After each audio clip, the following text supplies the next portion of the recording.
নমস্কাৰ সকলোকে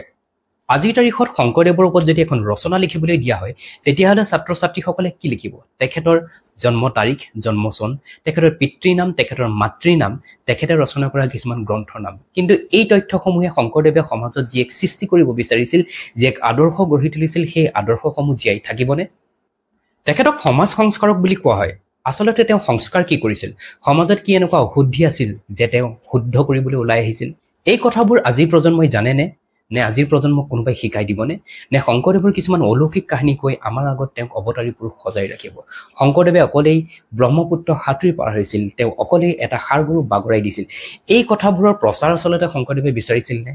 সমাজৰ অমানৱীয়তাবোধ অপসংস্কৃতি আঁতৰাবলৈ যি এক চেষ্টা অকলেই কৰিছিল সেই আদৰ্শসমূহ আমাক কোনোবাই বুজাই দিবনে কিয় কৰিছিল আমাক কোনোবাই বুজাই দিবনে তেওঁ সৃষ্টি কৰা নামঘৰ সত্ৰ বৰগীত ভাওনা বিভিন্ন ৰীতি নীতি সকলোৱে মানে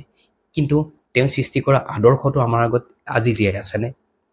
আজিৰ ভিডিঅ'টোত মই শংকৰদেৱে কি সৃষ্টি কৰিলে তাৰ ওপৰত ক'ব বিচৰা নাই তেওঁ কিয় সৃষ্টি কৰিছিল কেনেকৈ কৰিছিল তাৰ ওপৰত দুটামান কথা ক'ব বিচাৰিছো শংকৰদেৱৰ অলৌকিক কাহিনীৰ পৰিৱৰ্তে এনেকুৱা কিছুমান কথা ক'ব বিচাৰিছো যিবোৰ কথাই তেওঁ সমাজ সংস্কাৰৰ বাবে অকলে ওলাই আহিছিল এইখিনিতে কৈ থওঁ মই কোনো ধৰ্ম বিশ্লেষক নহয় সাধাৰণ অধ্যয়নৰ জৰিয়তে পোৱা কিছুমান তথ্যৰে জৰিয়তে আপোনালোকক ক'ব বিচাৰিছো মই এজন সাধাৰণ যুৱক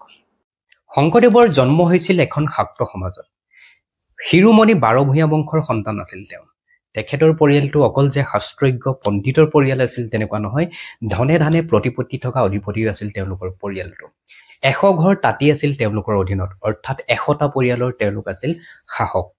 শংকৰদেৱে প্ৰভাশালীলৈ বহুত দেৰিকৈ গৈছিল কিন্তু তেওঁ প্ৰকৃত শিক্ষা পাইছিল তাতকৈ আগত প্ৰকৃতিৰ পৰা ব্ৰাহ্মণ কায়স্থ কৈবৰ্ত কমাৰ সমাৰ সকলোৰে লগত একেলগে মিলি নদীত সাঁতুৰিছিল নদীত মাছ ধৰিছিল চৰাই চিৰিকটিৰ লগত খেলা ধূলা কৰিছিল কিন্তু শংকৰদেৱে ঘৰলৈ উভতি আহোঁতে আইতাক খেৰখুটিয়ে কৰা কেইটামান প্ৰশ্নত সদায় ব্যতিব্যস্ত হৈছিল আইতাক খেৰখুটিয়ে তেওঁক প্ৰায় সোধে কমাৰ সমাৰ নদীয়ালৰ ঘৰত কেনেবাকৈ কিবা সিজোৱা বস্তু খালি নেকি তেওঁক বাৰে বাৰে কোৱা হৈছিল মহেন্দ্ৰ কুণ্ডলীৰ তললৈ যাবলৈ কিন্তু তেওঁ তললৈ যাবলৈ বিচৰা নাছিল কাৰণ তাত তেওঁৰ বন্ধুসকল নাই কাৰণ তেওঁৰ তলত আছিল মাত্ৰ ব্ৰাহ্মণ পৰিয়ালৰ কেইজনমান ল'ৰাহে আচলতে চহা ৰাজ্যক শিক্ষিত কৰিবলৈ সেই সময়ত একো ব্যৱস্থাই নাছিল পঢ়াশালী বুলিবলৈ আছিল মাত্ৰ কেইখনমান সংস্কৃত টুল য'ত সংস্কৃত ভাষাত শিক্ষা দিয়া হৈছিল বেদ পুৰাণ উপনিষদ তৰ্কশাস্ত্ৰ হিন্দু দৰ্শন ইত্যাদিসমূহৰ কিন্তু পঢ়িবলৈ সুবিধা পাইছিল কেৱল মাত্ৰ ব্ৰাহ্মণ আৰু কায়স্থ পৰিয়ালৰ ল'ৰাসকলে লাহে লাহে সময় বাগৰিল তেওঁ মহেন্দ্ৰ কুণ্ডলীৰ প্ৰভাশালীৰ পৰা তলৰ পৰা শিক্ষা ল'লে কিন্তু শিক্ষা লৈ তেওঁ সমাজখনক বুজিবলৈ ধৰিলে সমাজখনক বুজি তেওঁ এটা কথা অনুধাৱন কৰিব পাৰিলে যে শাক্ত ধৰ্ম কেৱল ভোগৰহে ধৰ্ম শাক্ত ধৰ্মত ভোগৰ সমাৰোহৰ বাদে একো নাই লিংগ পূজা জুনি পূজা পশু বলি নৰ বলি ইত্যাদিসমূহ আছিল প্ৰধান অলংকাৰ ৰজা মহাৰজা বা ওপৰৰ শ্ৰেণীৰ মানুহসকলে কেৱল ভোগৰ বাবে এই ধৰ্মটোক সাৱটি ৰাখিছিল তেনেকুৱা তেওঁ অনুভৱ কৰিছিল কিন্তু তেওঁ এটা বিকল্প পথৰ অনুসন্ধানত নামিছিল 18 বছৰ বয়স পোৱাৰ লগে লগে তেওঁ হাতলৈ দায়িত্ব আহিল শিৰোমণি ভূঞাৰ দায়িত্ব অৰ্থাৎ শাসকৰ দায়িত্ব লৈ তেওঁ ওলাই গ'ল গঞা ৰাইজৰ মাজলৈ গঞা ৰাইজে আচলতে বিচাৰে কি গঞা ৰাইজ আছে কেনেদৰে বলি বিধান তন্ত্ৰ মন্ত্ৰ গছ পূজা সাপ পূজা অন্যান্য দেৱ দেৱীৰ পূজাৰ ওপৰত নিৰ্ভৰ সমাজ ব্যৱস্থা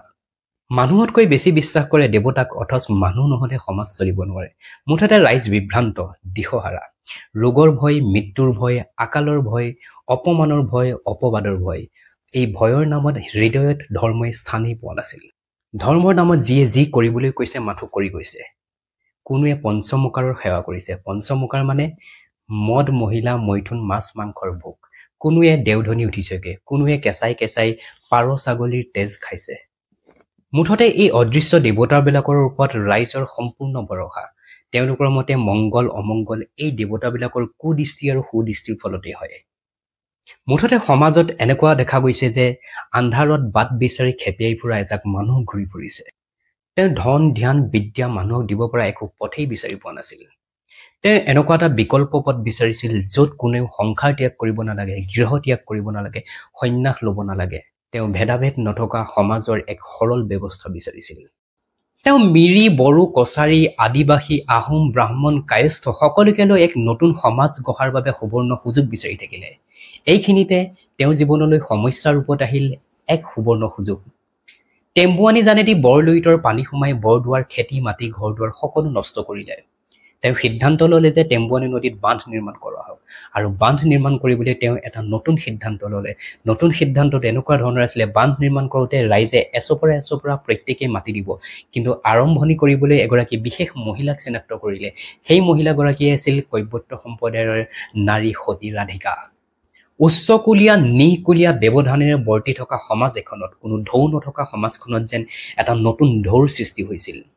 কি কলিযুগ আহিলে বুলি এছাম বয়োজ্যেষ্ঠই দুখ কৰিছিল তেতিয়া শংকৰদেৱে কৈছিল আমি একেজন ঈশ্বৰে সন্তান আমি ইয়াত যদি উচ্চ নিজৰ ভেদাভেদৰ সৃষ্টি কৰোঁ তেতিয়া কেৱল সেই মানুহসকলকে অপমান কৰা নহয় আমি ঈশ্বৰকো অপমান কৰা হ'ব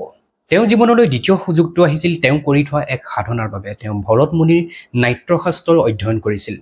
তেওঁ অধ্যয়ন কৰিছিল সংস্কৃত নাটক আৰু কাব্য তেওঁ উপলব্ধি কৰিছিল মানুহৰ হৃদয় জুনিবলৈ নাটক আৰু গীতৰ এক সাৰ্বজনীন আবেদন আছে অসমৰ সাংস্কৃতিক ভেটিটো নিৰ্মাণ কৰিবলৈ তেওঁ এই দুই সম্পদৰ লগতে শিল্পকলাৰ সকলো বিভাগতে অন্তৰ্ভুক্ত হ'বলৈ চেষ্টা কৰিছিল তেওঁ শিল্পকলাৰ গাতে আউজি এক দেৱ এক সেৱ এক বিনে নাই কেৱ মন্ত্ৰৰে ভকতিৰ দোলেৰে অসমীয়া জাতিটোক বান্ধিবলৈ চেষ্টা কৰিছিল সেয়ে তেওঁ লোকচিত্ৰ বিনোদনেৰে ভক্তি ভাৱনা প্ৰসাৰ কৰিবলৈ তেওঁ অগ্ৰজসকলে কোৱাৰ ধৰণে এখন নাটক সৃষ্টি কৰিবলৈ আগবাঢ়ি আহিছিল তেওঁ নাটকখনৰ নাম দিছিল চিহ্নযাত্ৰা জনমানসৰ ভাৱনাক এক ৰূপ দিছিল বাবে এই ব্যৱস্থাপনাটোৰ নাম দিছিল তেওঁ ভাওনা এইদৰে মানুহৰ সমাজ জীৱনলৈ আহিছিল ভাওনা সংস্কৃতি